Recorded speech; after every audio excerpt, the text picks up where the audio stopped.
Hello and welcome to this chat view with Stephen Brooks and the English Sisters. Hello, Stephen. It's such an honour to have you with us today. Yes, it's wonderful. I'm honoured to be with you guys. Oh, Thank you so much. You've really done a lot for the internet and distributing information about hypnosis and therapy, interviewing some great people. So, we need people like you to create that kind of tipping point where things become crazy and everybody goes crazy about learning about hypnosis more and more. Because without people like you, there are no messengers to deliver the message of what's happening out there. So very grateful that you're doing that and very flattered you should invite me here. Well, we've had a few requests to have you, actually. Yeah, there have been people asking us, haven't they? They have. We've even got a few questions which we can get out of the way now, can't we? Well, I think so, yeah. We actually had one question that one of our friends asked us, and he was really interested to know about the insertive contact induction. Is that what you call it? He was really curious. Yeah, really curious to find out more about that. And he said, I would love it if Stephen would actually explain it a little bit further. It would be good if I could actually demonstrate it. Yeah, you could do it to us. See how yeah, if you can. Yeah, you can do it to us. We're up for it. There's two of you, you see. Yeah, I do it to your cat. All right, do it to me since I asked the question then. Well, interestingly, if you have two people, you can use the technique to hypnotize one person while the other person thinks they're the one being hypnotized. So if you have, for example, let's say a mother and child comes in for therapy, and the child's being dragged along and he's a bit nervous and scared, they don't know why they're there. Let's say it's like a 10-year-old, for example, so they're old enough to be hypnotized. And you want to relax the child, then what you can do is you can actually talk to the child in what seems to be an ordinary conversation, but then hypnotize the mother. And she starts to go into trance. And then when the child looks at the mother, the child goes, oh, what's happening? Wow, this is amazing. And she looks okay, my mum's okay. There's not dangerous, I'm not scared of it anymore. But even then, you can then get the mother to turn around and hypnotize the child. And that's sort of, the child can't resist something like that. And then the mother actually has a skill she can take home. So you can use this technique for actually separating trance states in two different people. But when it's with one person, it's based on the concept of analog marking and embedded commands, which Rossi called them the interspersal technique, but then NLP called it embedded commands and analog marking. It's the same principle. The difference is it's much more subtle. And what you do is when you have a conversation with someone, any conversation, it's normal to look around that person's face as you're talking at them. Yeah. Because you're getting feedback. You're checking out to see how they're responding to what you're saying. So the person who's listening is familiar with people looking at their face. Yeah. What you do it in a very clear and specific way. So what I tend to do is I look at the right side of the face and I'm talking to the conscious mind. And when I want to talk to the unconscious mind, I will look across to the left side of the face. But I do it quickly because I don't say like conscious, unconscious. I slip in embedded commands midway through a sentence. So it might be like, I might even use a negative, like maybe you've had difficulty learning to relax deeply, but here you can experience this for yourself. So you're emphasizing that part of the sentence. And so what I do, I'll look from the right eye to the left eye. Well, I'm actually looking at the face, of course, but I'm focusing on the eye because that's socially acceptable, the way you'd normally look. Yeah. And so the unconscious mind, the client's unconscious mind, picks up this consistent pattern. It has to be consistent, it has to be precise. And it picks up the pattern and starts to respond to the embedded commands. And so it's very effective because the client doesn't know you're doing it. It's not something overt. It's not something with a dramatic tonality shift or physiological shift. It's very subtle because we normally use that kind of communication anyway, talking to the left and right side of the face. But we do it here in a very, very deliberate way. The art of getting this working well is to be able to do the three things simultaneously. Those three things are to be able to create the suggestions ahead of time, and then secondly, to be able to know when to look to the right or the left, like that. And because you have to do that, it's like a juggling act. And third, to be able to do it in a way that is subtle enough that it's not noticeable. So it takes a little bit of time to practice it, But like anything else, when you practice it, it becomes unconscious and automatic. That's it. Just lastly, one thing about that which is worth talking about. You know, some people have clients who are quite resistant. That's a kind of term that people use, but it just means they're not ready at that moment. But let's say someone who comes in who's maybe analytical, wants to know how it's going to happen, is a bit nervous. What I tend to do with those clients is I'll say to them, would you like me to explain how I hypnotize people? Of course. Right. They say yes, of course, yeah. So I will teach them the technique. And so I said, so imagine you're a client. So that puts an imaginary frame around it, an experimental frame, rather than being a therapy session. And I said, look, when I talk to the right side of your face, what I'll do, I'll talk to the client, right side, I'm talking to the conscious mind, but when I talk to the left side, that's when I'm doing the hypnosis. As I teach the technique, I use the technique on them. And so they don't know they're being hypnotized at that moment. They just think I'm telling them about a technique. But what actually happens, of course, is they start to respond, and they don't quite know why. In their mind, they're thinking, wow, I feel myself going into hypnosis, but it hasn't started yet. It means I'm a good hypnotic subject. And I'm not scared. And so that takes away all of the fear that they have. And because they go into trance without them realizing that it's happening. And I haven't effectively done anything. Of course, I have. Of course, I've created a context where I can hypnotize them. So even if you tell someone what you're going to do, it still works. It's almost like every time you look at the left side of their face, and they know what the technique is, they're waiting for that.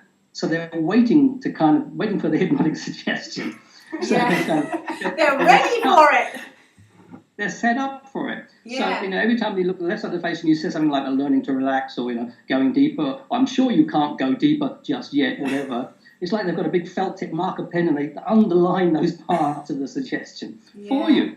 So they actually put themselves into hypnosis. So it's a useful technique. Yes, our friend wanted to know if it had anything to do with it. It reminded him of Walensky's technique. It was the what, sorry? Walensky. He said if it had anything to do with that technique. Oh, I think. Have you heard? I read something. Yeah, Walensky. No, I don't know anything about this Walensky technique. It's similar. I never heard of that until just the other day when I read it somewhere. Maybe the same guy asked you a question. I saw it on your page or whatever. No, I haven't read anything of Walensky's. So I know he's been around for a long time. I mean, if he created the same technique, that's wonderful. But to my knowledge, I don't know who else has done this. I always thought I created this. I mean, the first time I actually used it, I tested it, was at an NLP conference. I was teaching back in, I don't remember, 20 years ago or something, in London, the NLP conference there. And I walked around the coffee break. And so it wasn't even in the session, I was presenting there, but just in a coffee break. The people I knew. And I just walked up to them while I was standing there with coffee. And I started using it on them. And started saying, oh my God, what are you doing? I'm going wobbly at the knees. This is amazing. This works so well. This is incredible because it's so subtle. And that was the proof to me, oh wow, this is something worth, teaching. And so I've been teaching that ever since then, really. It's not something new. I mean, actually, I think I actually wrote a 3-page article in Rapport magazine back in, 91 or something. About this technique, actually. It's on your online course as well, isn't it? Yeah, if I remember rightly. Yeah, I remember. We remember the lesson, don't we? We remember the lesson, we were on your online course. It's absolutely fantastic, that course. It gave us so much information, didn't it? It did. And above all, it taught us to observe and utilise, which is something that we'll never forget. Because whenever we're in front of a client, we always observe. After we've gathered the information, or while we're gathering the information, and then we just utilise.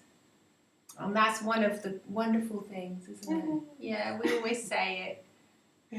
But it gives you the two main principles, in fact. I mean, when people ask me what are the two main principles of therapy, it's observation, utilisation. Observation has to come first because that gives you the raw materials to utilise. And you can't utilise something if you don't know what it is. Obviously, so observation is number one. And then utilize, and you turn it around. And the great thing embedded within those simple principles is the whole concept of working spontaneously with every single client as a unique person. Because you're not following a script. No. You're not, and you're not using the same technique every time in the same way. You may use parts of it because techniques are made up of components and skills, etc.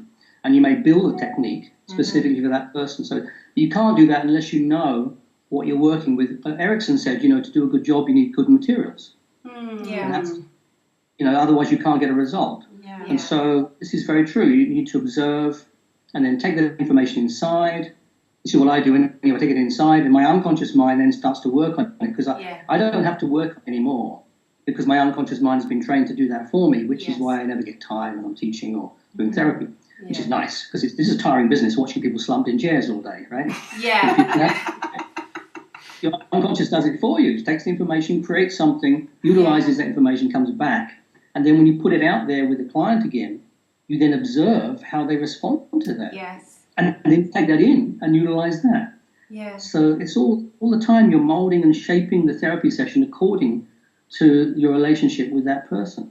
Yeah. Very important principle. It's amazing, We found that very comforting, actually. We did, We just adopted that, and after doing the whole course, of course, it was quite easy. I mean, we just say, well, even when we're doing these videos, everything in our life, we just think observation and utilization now. I mean, it's our mantra now. Yeah, even if we have a client, we just speak to them on the phone. We just say, well, when the client comes, we'll be, we're observe and then just utilize what we have. And it's pretty easy, isn't it?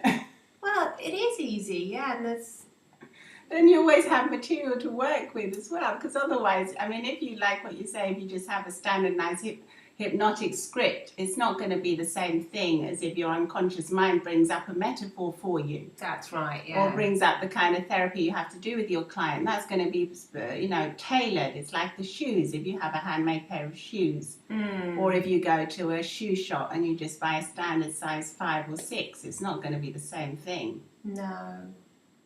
Is it? And there's something else for therapists, new therapists. Yeah. There's a lot of fear. When you're a hypnotherapist and you're starting out in your career, there's a lot of fear. There is, yeah.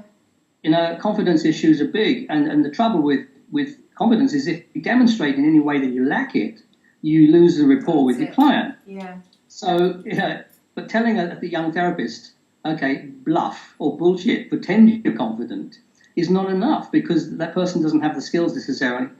And so using the principles of observation, utilization, it's very easy for the person just to go in and work with whatever's there rather than thinking they have to bring something to the session as a therapist. They don't have to. Right. It's an empty toolbox. Your toolbox consists of potential tools.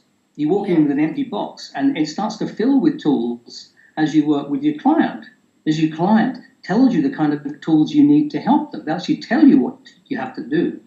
And the great thing about that, of course, is that when you're working in that very open way, and that's really, you're learning as well. You never stop learning by following those principles, observation, utilization. The biggest question, or the most important question people always ask me in terms of learning hypnosis is, how do you know what to say first? How do you know what to do? Where do you start? And of course, with observation utilization, you don't have to think where to start because you cannot possibly predict where you're going to start because it's all down to the client giving you something, verbally, non-verbally, or whatever. Yeah. So it's very important. That in itself would actually make life so much easier for young therapists, knowing that they don't have to do anything. Yeah. You just have to sit there and watch and then utilize what information comes and turn it around, put it back again. Well, it's made it easy for us. Well, it has. That's what I was going to say. It certainly has made it easy for us. Another thing. So spontaneous. Yes, lovely. When we came to your one-day workshop in London that you held last year, you talked about hypnosis being glue. And that was very fascinating as well. Hypnosis being the glue. If you'd like to explain that a little bit. Yeah.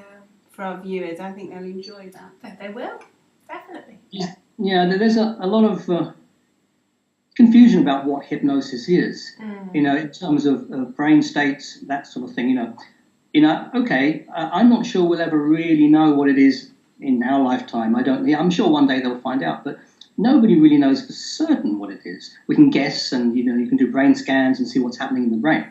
But in its very simplest form, what glue is, it's a form of kind of reinforced learning in that it's like a glue that when you give a suggestion And it doesn't have to be a verbal suggestion. It can be a form of like a visualization or even just an implied idea.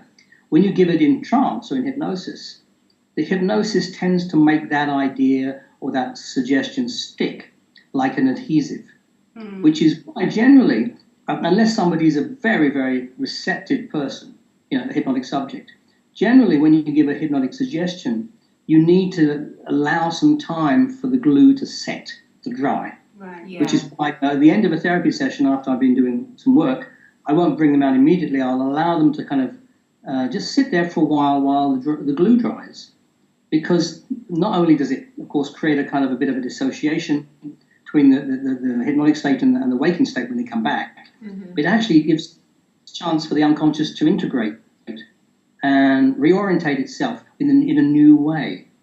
And so, the idea of hypnosis being a glue, I think is great because glue has really no therapeutic value. If you think about glue, it doesn't give you any therapy. And hypnosis in itself is not therapy. It might help you relax, as you know, in that way. But it actually is therapy. It's not a therapy in itself. It's part of therapy. So it's what you do in the hypnosis that's most important, as you know, which is why hypnosis and hypnotherapy are in fact two separate disciplines. Yeah. Hypnosis is about getting people into trance, and you can do anything. You can do crazy stuff in trance as well as good stuff. Yeah. And hypnotherapy is the utilization of the glue state, the trance state, to do psychotherapy. I was asking. Someone asked me last week. I was presenting last week to a group of people, and somebody said to me, "So, what about cognitive behavioral therapy and NLP? Are you saying that will be more effective in hypnosis?" And my answer was yes, because hypnosis is a glue. Whatever you do that works, if you use it in hypnosis, it has a higher chance of sticking, of being successful. And that's what I think hypnosis is so good for. It's just a shame that it's a kind of a dirty word for a lot of people because of the way the media has portrayed hypnosis for so long. And the way you see it used sometimes nowadays, which is quite horrifying, sometimes the things you see. The point is with hypnosis, could you imagine if you used hypnosis in education? That would be incredible to teach kids to be even better at what they do or to overcome problems. Just learning something, reinforcing learning. Okay, if you put somebody into hypnosis and you get them to study a book, now, okay, yes, maybe they will learn that material more effectively. But the real benefit is not so much that. The benefit would be revising that book. Because if you read it in the first place, it's in there, right? If you to revise something academic, it can be hard work. But if you do it in hypnosis, you're basically telling your unconscious mind to go and get all those details and make them available to you in the context where you need them, like an exam or something. Wonderful.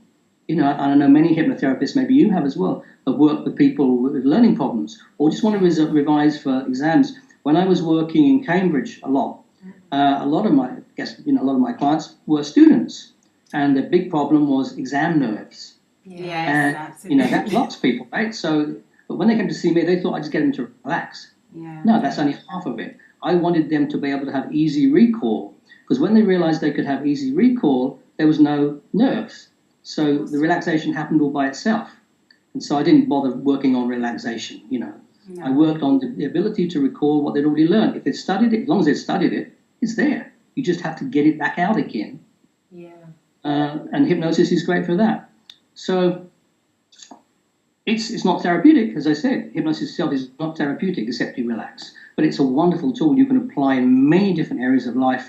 It's just a shame that we can't, really, because I think governments would probably, not be interested or be scared if you wanted to use it in an educational context, which is a shame. Well, conversational hypnosis is it's so easy to use in the classroom, isn't it? This conversational language patterns would be so much. I mean, we use them with our children all the time. We've got a 13, 14 and an 18-year-old and a 12-year-old you've got. Yeah. And we have noticed such an incredible change in their attitude ever since we started learning hypnosis, teaching them and hypnotherapy, because we just use it at a conversational level, and it really has changed their lives. Yeah. And, we would really love, that's one of the reasons why we love doing these chat views as well, because we love talking to hypnotherapists and people in the self-help areas, fields or whatever, so that these new technologies, which aren't really new, but they're coming they can come to the forefront now with this kind of media that, just normal people like us can actually do something like this with you, and it doesn't have to be a television company doing it.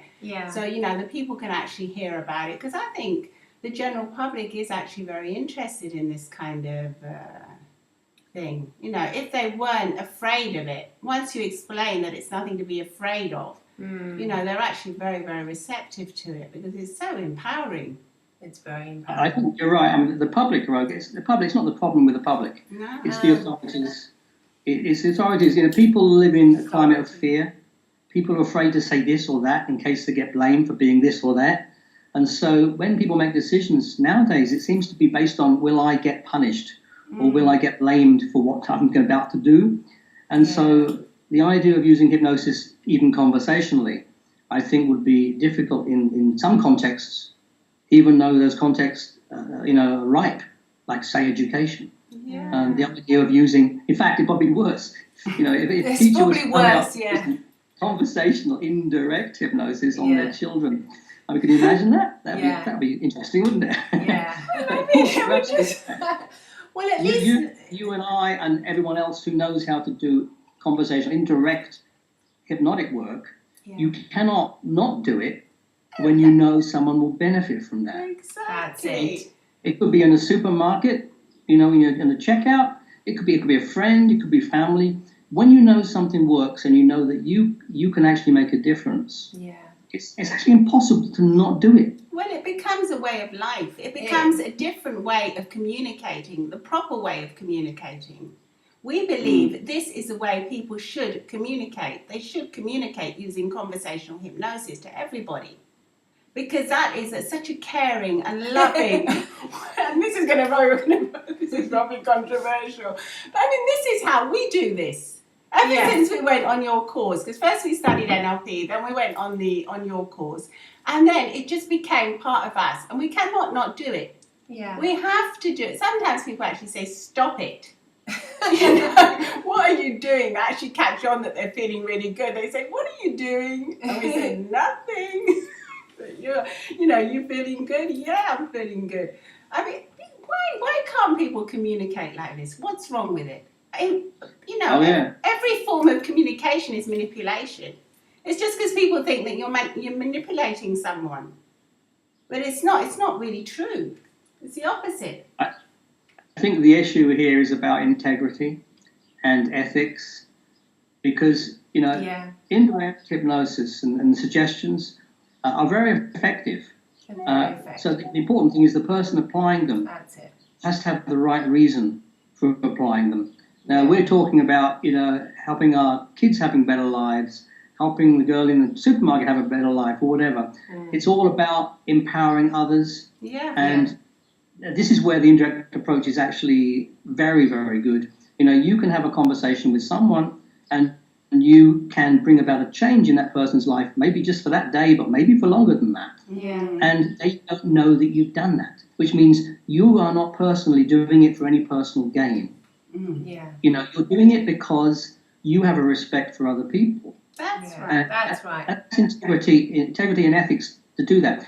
It's when, and I have to be honest here, when I see the indirect approach being marketed as a way of manipulating others, to get people to buy things, to get people to do things for the benefit of the person using the suggestions, I find that horrifying, and I actually deplore that. I hate it, in fact. I feel very strongly about it, because my whole life is it's always been about using it to make a difference to someone else. Because my pleasure, I'm very selfish. My pleasure is in knowing that one day I'll better look back over my life and know that I made a difference in the lives of others, and especially if they didn't know that I was part of that, so they could take credit for their success themselves. It compounds my great feeling even more. So I'm very selfish like that. I want to have that feeling of no regret. So I'm not doing this because I'm just a nice person. I'm doing it because I'm a selfish person, I really love to know that I've made a difference in other people's lives. And I think when you look at it like that, it's like, okay, I can get what I want from this. I can use these techniques to get something for myself. But I do it by, first of all, getting something for that other person. Yeah. And my benefit comes from celebrating their success, if you like. Absolutely. Well, that's the essence, I would say, of all good communication. I suppose so, yeah. And therapy. What? But that's therapy, yeah. That's therapy, yeah, I suppose so. That is therapy, yeah. I mean, a lot of people think therapy is about fixing problems, getting somebody to stop smoking. Thank you, that's 100 quid. Okay, get them to do this. Okay, that's 100 quid. Thank you very much. You go home now. Therapy isn't about fixing problems. Okay, initially, the person comes to have a problem fixed, but usually the symptom they bring to you is not a problem. The symptom is their way of coping with the problem. If someone's smoking excessively, it's because they need to. And they're doing it because it actually helps them deal with something else in their life. So you're not just fixing a problem. You're helping someone become a better person. You're helping someone have a better life, be happier, healthier. You're empowering them, which is the indirect approach is so good because you are never claiming that they're successful because you did it to them. You're actually creating a context where they start to feel and believe that they have got better because of something they did. You sowed the seeds, you triggered that, you sowed the seeds, and you sit back and you wait for them to germinate and blossom into beautiful flowers or whatever.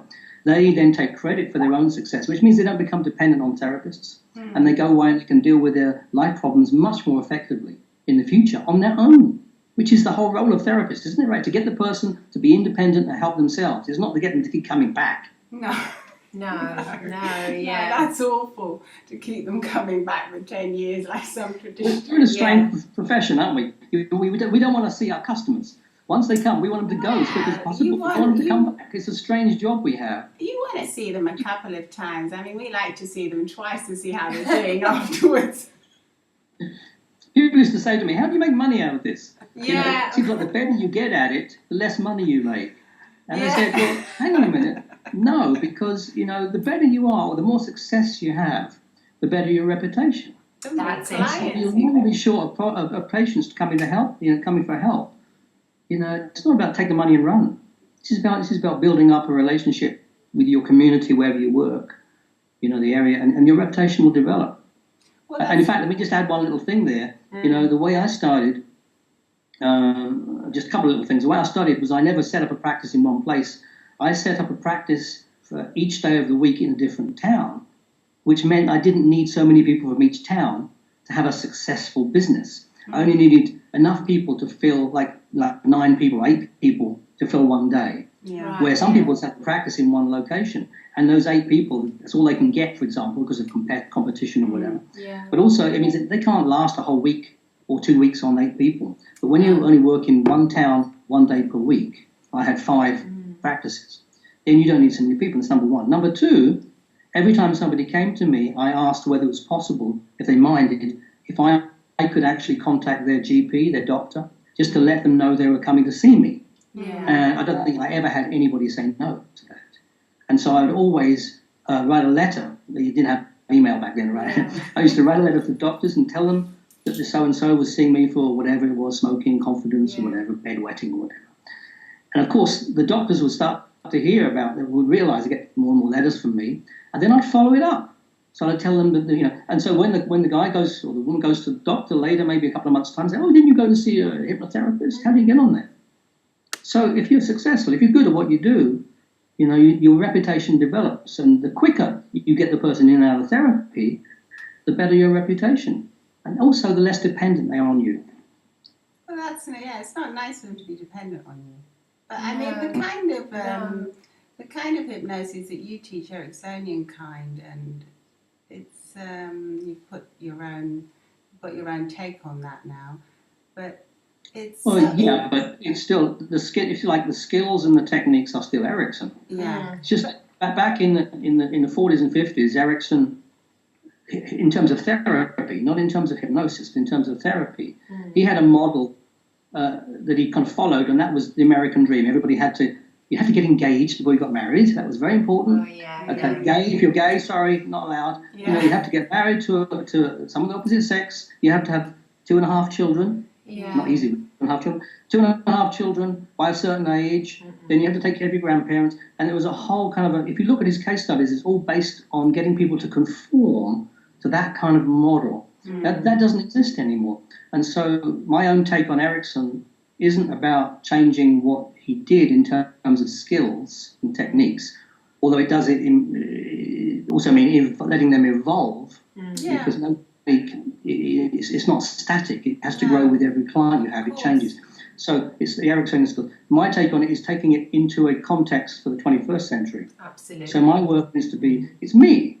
Someone else will take Erickson skills and it will be them. Yes, that's your own version of it. And that's what's Erickson didn't ever want anybody to clone him.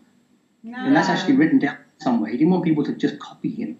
And so my work is, I'm Buddhist, so I have a spiritual, approach side to me.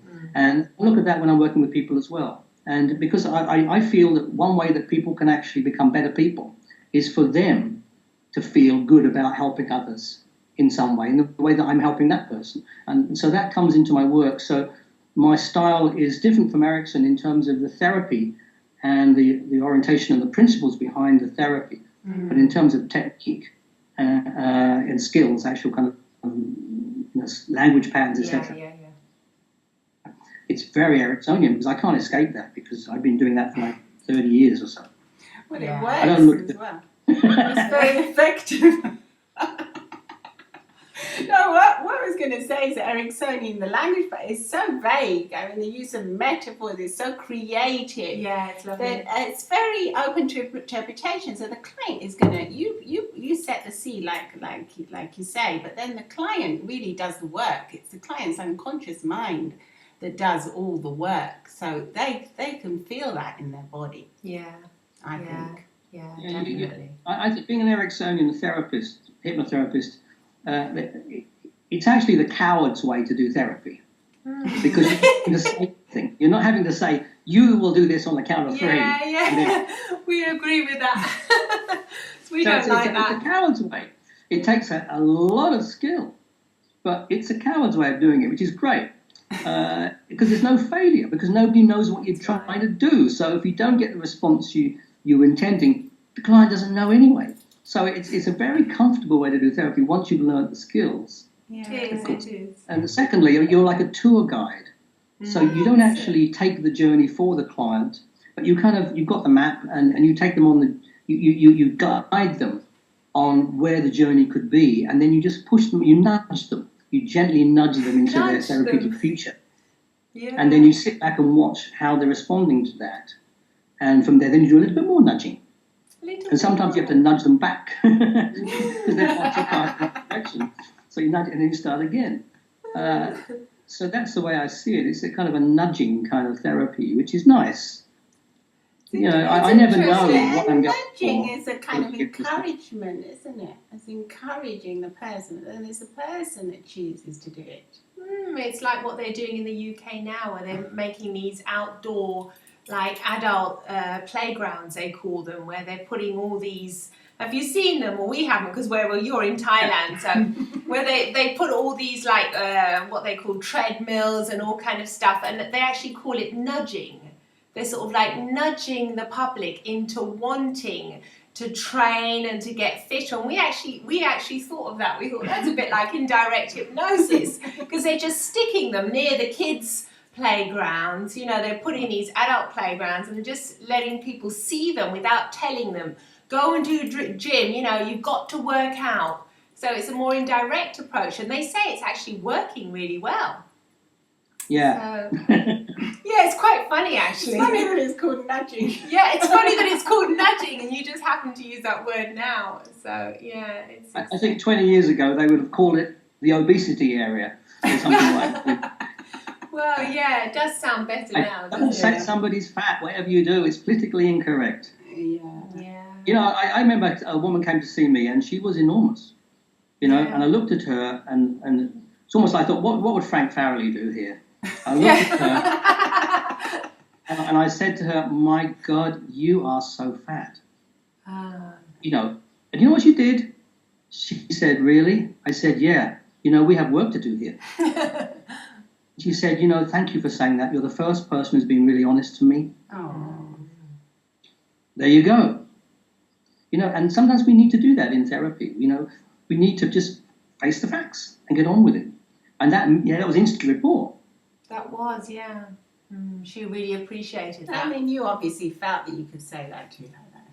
Obviously, Sometimes, yeah. some people wouldn't say it too. Yeah, you can feel it when you know the person is going to accept it, can't you? You have to have a feeling, because you could say that to someone else, they could burst out crying and say, oh no. Well, obviously, with your You experience, know, your experience said this lady needs something like this. She wants to be acknowledged that she's here for this reason. And Yeah. She wants me to, you know, acknowledge get down that. to it straight away. Yeah. And she appreciated And you know, that. there's something else. Just by saying something like that, you are announcing that you are taking responsibility. That's right, yeah. Because, and when someone hears that, they immediately feel that they can trust you. Yeah. Because people wouldn't normally say, we have some work here. Means what does that imply? We have some work here. Yeah. It doesn't mean, oh God, I can't deal with this. It means we're going to get there. We're going to do it. Yeah. So the implication is that you can succeed. Yeah. And so that's indirect suggestion. People tend to think of them as a hypnosis, but it never stops, does it? It's in everyday conversation, as you said. That's Yes. what we want. I mean, we want the world to know that. It's just it's every day. We're actually calling it everyday hypnosis now. We're tweeting everyday hypnosis. Yeah. Because it's just every day. It's part of our lives. It has to be said that it's out there. I mean, it's in advertising. It can be for the good, for the bad. But once people learn about it, if people are aware of it, if it's taught in schools at an early age, everyone knows about it. Everyone's equal, and everyone can be empowered and do good. And Absolutely. it will take humanity onto the next level if it becomes general. It will. I mean, people will become more aware, kinder, less caveman-like, because some of the situations we see are so horrifically backward. You know, for the day and age that we're living in, that it's got to happen. It will happen. It will happen. It'll happen in the future. Well, we're going to make it happen. Everyone, we all have to make it happen, because Yeah. it's got to go. You know, it's got to become mainstream. It's got to be. It's just too good to be true. I mean, It's you know, too good. it has Yeah. to. I mean, you know as well as we do the effect that hypnosis has on people. People feel good when they know how to use hypnosis, when they know how to do self-hypnosis. It's very empowering. It's very useful for people of all ages. It's absolutely brilliant.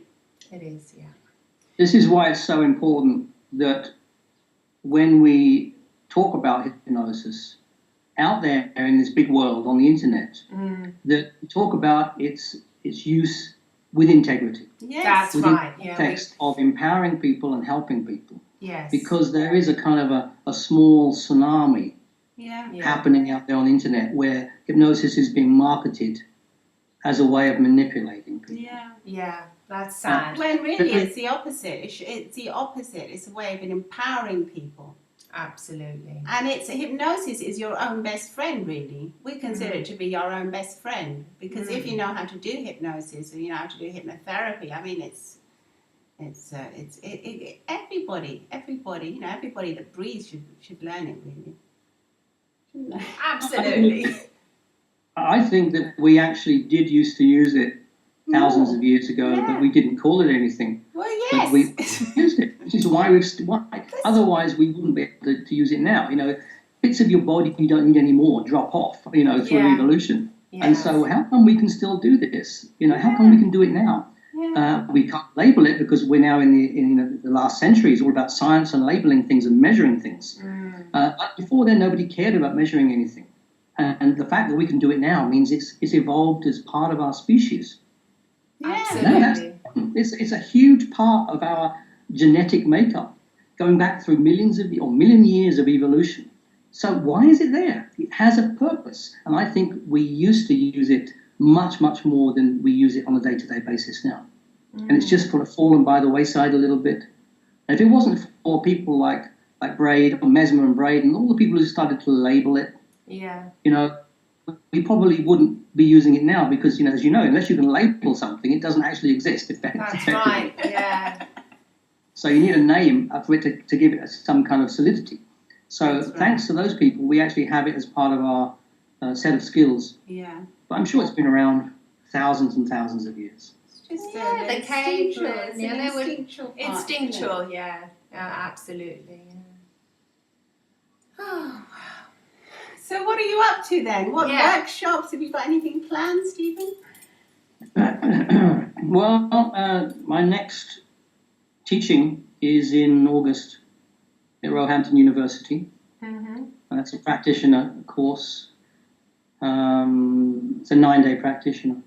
And that's like the first part, if you like, of a complete accredited training. So that's brilliant. And the second part is, I've decided to hold the second part in Thailand, which is in December. Because people have been saying to me for ages, when I used to do those inductions, with a group induction in the UK where you do like a beach, and you're walking through a mountain, and people say, wow, that was amazing. Yeah. Oh, I just love that experience. So I thought, well, why not actually take them there? Why not actually take them to the induction and put them in the induction itself? Yeah. And so I've never actually taught a hypnosis course in Thailand. I've taught other courses, but not a hypnosis course. And so this is the master practitioner, which is the second level. And that's in December. And it's that combination of the two courses which the General Hypnotherapy Standards Council have accredited as a full practitioner. So that's training. That's the point. Something I'd like to tell you. You've done the online course. Yes. We know. I did. It's hard work, isn't it? We have to find the time. We have to find the time because her children are still small. We were saying maybe next year. Yeah, maybe next year, definitely. Like now we're going to see Barbara Stepp in Chicago. So we've already started making little trips, and so next year hopefully it'll be you. Yeah, definitely. Just a word about the online course. It's now been accredited as an advanced training, an advanced practitioner training by the General Hypnotherapy Standards Council. This is very important, because out of all, I think like 180 organizations that they recognize for teaching hypnosis, there's only 2 that they've actually approved an advanced level training for. So, I'm incredibly proud that they've actually chosen to do that. And so, brilliant. It's one of the only 2 in the country that's actually accredited as an advanced level training. And, you can do it at home. I know, it's brilliant. It's absolutely brilliant, the online course. It's brilliant. It's wonderful because there's footage. The videos are invaluable. Are priceless. Yeah, they are. Because they teach you so much. They do. We recommend it to all our friends. Yeah, we do. We always say, it's just massive. It's just amazing. And the fact that you can interact with other people on the course, you can make friends, there's forums you can chat to the graduates. It's just amazing. It's a whole community. It's a community. It's an incredible thing that you've given to the world. It's an incredible gift. When I created that. I've been living in Thailand for like 12 years or something like that, and not working. I left the UK and kind of come to Thailand just to find myself or whatever. And when I wrote the course, it took me a year to write that course. No wonder. It's very complicated. No wonder. Yeah, it's massive. just putting the commentaries on the videos took me. I know. So long. Anyway, and then when I kind of gave it away, all of a sudden it's like, hang on a minute, who's this guy giving an entire year course away like this? And I was not popular with some of the other training organisations internationally, not just the UK. No wonder, So it's quite interesting to see how they responded to that. But I was just delighted because so many people joined. As soon as the word got out, it became like a little virus, happy virus that spread around the internet. Happy virus. I used to watch, it's like beginning of Facebook or something. You see all these people every day, like 100 people joining. Yeah. We remember our first post, we were so scared. Oh, Yeah. what are we going to write? It was great because we were doing it together, so we would be chatting about the lesson the day after for hours and hours, and then we'd practice it on everybody that passed by. So it was actually really good because we had that we were doing it together, so it was cool. But other people that aren't doing it, they can just chat with the person on the forum, which is it's so helpful, isn't it? They can Skype each other. A lot of people get together on Skype and talk about it. They do.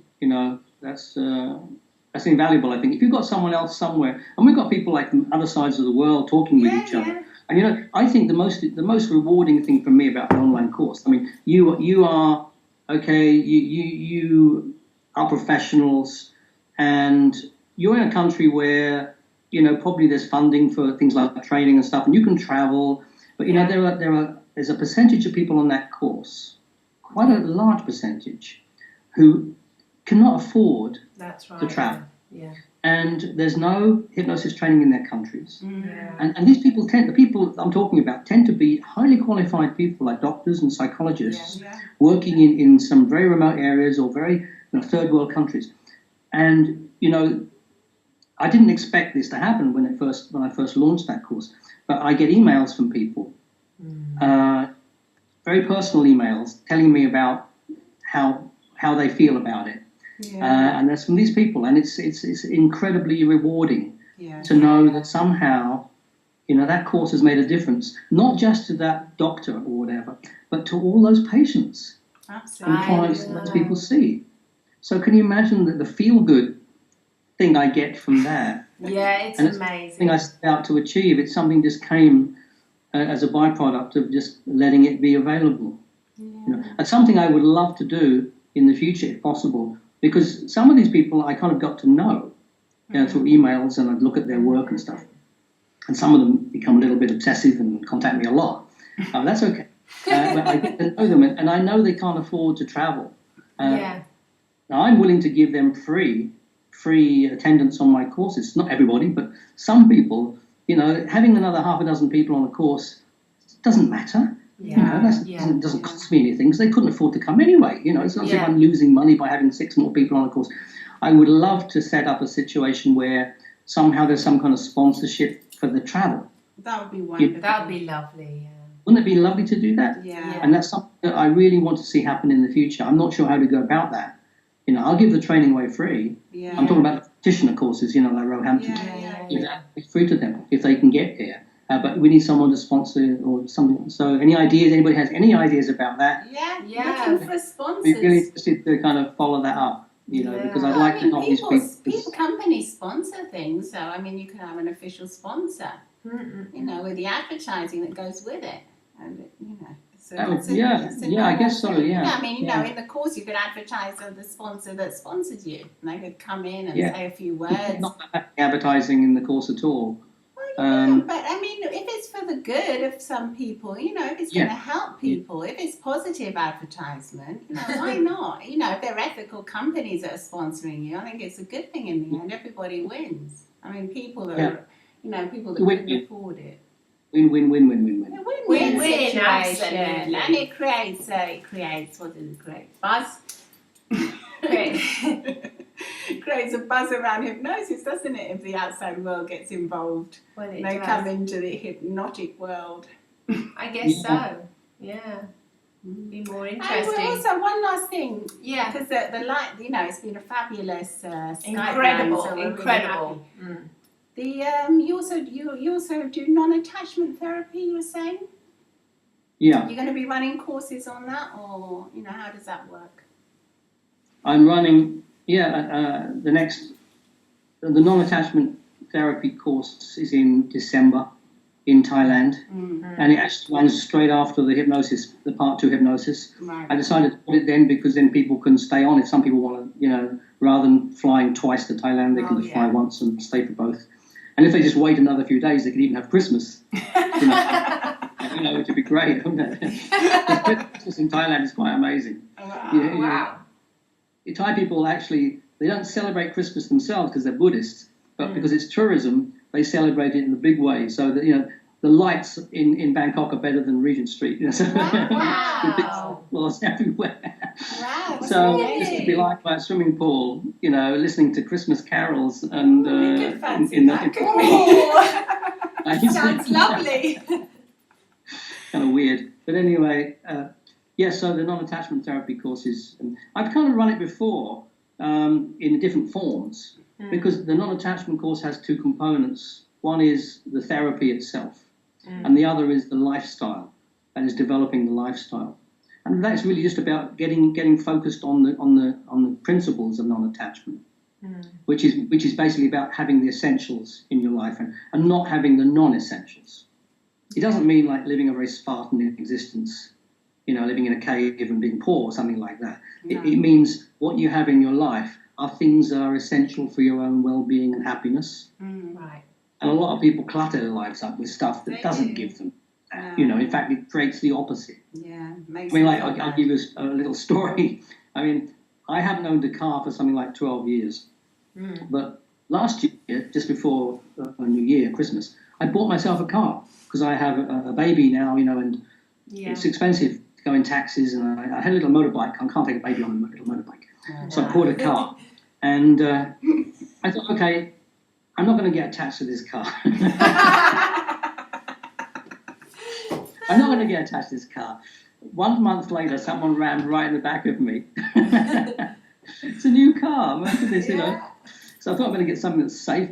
They ran right in the back of me. And so it was a real challenge to my attachment to this car.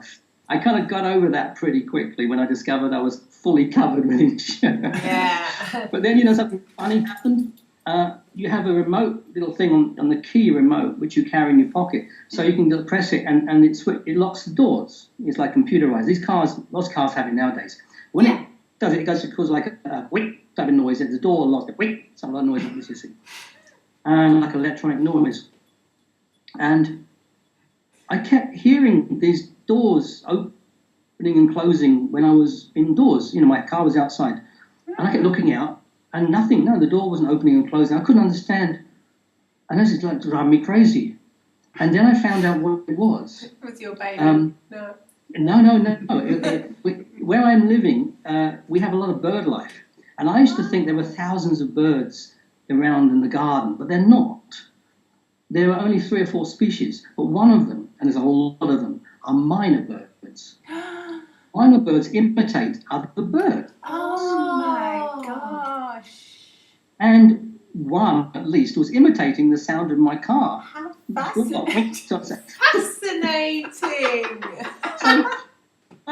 It was a real challenge for me because every time I heard a quick noise, I'd go to the window and still trying to steal my car. What's going on there? So that's attachment, isn't it? That's attachment, yeah. But you see, I can have that because for me that's essential for the safety of my family. So non-attachment lifestyle is not about walking around naked. It's about having what's essential in your life for your own happiness and well-being. For your own and happiness. Don't have. Sorry? For your own happiness. So say if having a car made you happy, that would be fine.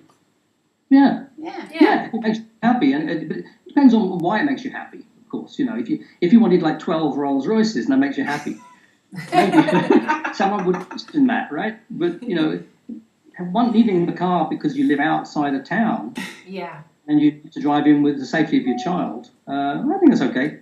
That's okay. I'm okay. Well, I can live with that. Yeah. As not being I've resisted it for a long time, but that's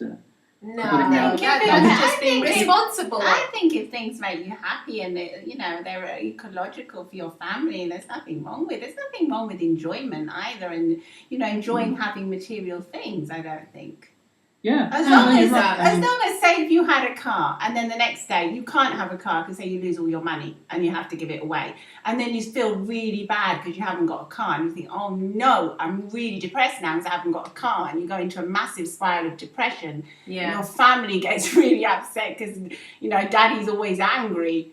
That's really being attached. But if you Yeah. have a car because you need one, and then for some You have reason the means to buy a you car. can't have a car the next day, and you think, oh well, never mind, get on with my Yeah. life. I think the never mind is probably, Yeah. Yeah, then if you have 12 Rolls Royces, because say you became a millionaire and you wanted to have them for, like they say here in Italy, a sfizio, for a capriccio. for something you've always wanted, a dream, and then you had them say for a year, and then you had to sell them again or whatever, and you're fine, you feel good inside.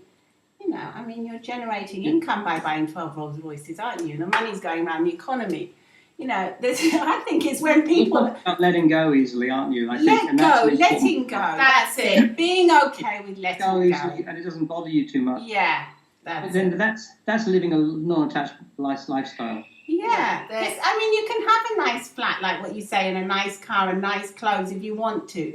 But if you, for whatever reason, you can't have them, or you can't have, say, like, whatever, and you can just let go and be at peace with yourself and think, oh well, who cares? Never mind. Who cares? Yeah. That's being at peace, isn't it? It's being at peace with your inner self and your tranquillo. Well, yeah, your serenity. You're serene. Yes, that's right. Yeah. I tried. I did the whole bit, the lifestyle bit of letting go of everything. Yeah, we know that. And I survived it, but my wife at the time didn't survive it. Well, you see, for her it was difficult. Yeah. But I managed to do that. But you don't need to live your life literally that extreme. No. And so now I have a condo, and I rent a house outside of town. I mean, there's a 1-bedroom condominium, but I can't have my whole family there. I can't, because it's not possible. I have my wife, her sister's son, and my own daughter. I cannot all live in a 1-bedroom apartment, right? So I rent a house outside of town. Yeah. So I'm okay with that. I don't have to go back and live in the mountains in a little old bamboo house anymore. Mm. Then it's like a test for me, and I learned a lot by doing it. I think I benefited from it. Yeah. But you don't have to do that all your life. It's getting the balance and knowing. So to go back to the non-attachment. Yeah, I'm running a course about that in December too. And it's a life-changing course. And how about a book? A book. We'd like to see a book from Stephen Brooks. Yeah, me too. Maybe the next time we talk. Case histories. Yeah, we want to see the case histories. No, we want one with your face on it.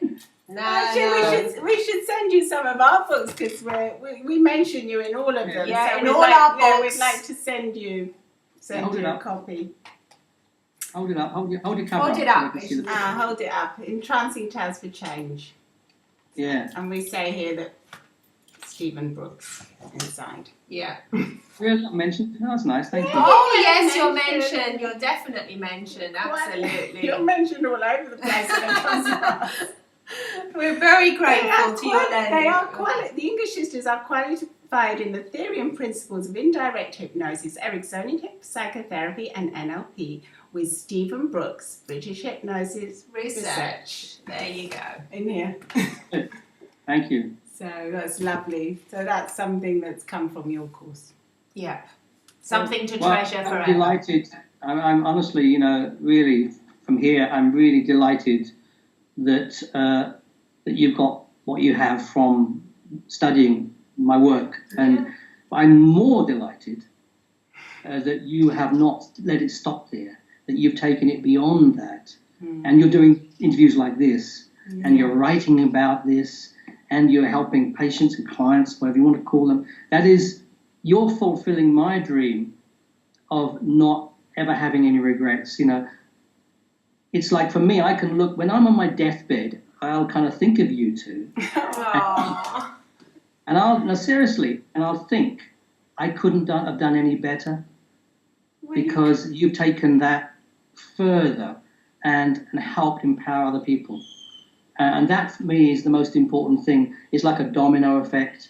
I tip the first domino. Yeah. And then all start falling down. And if you don't tip the first one, nothing's going to happen, is it? No. So my life is about just just pushing over the nudging. The first time that's what my life is about, just nudging it like that. And so I'm very proud to have you as two of my dominos. Thank you very much. So we're very proud to have you as our teacher. Yeah, we are. Wonderful. Very proud. Well, I hope to speak to you again soon. Yeah, definitely.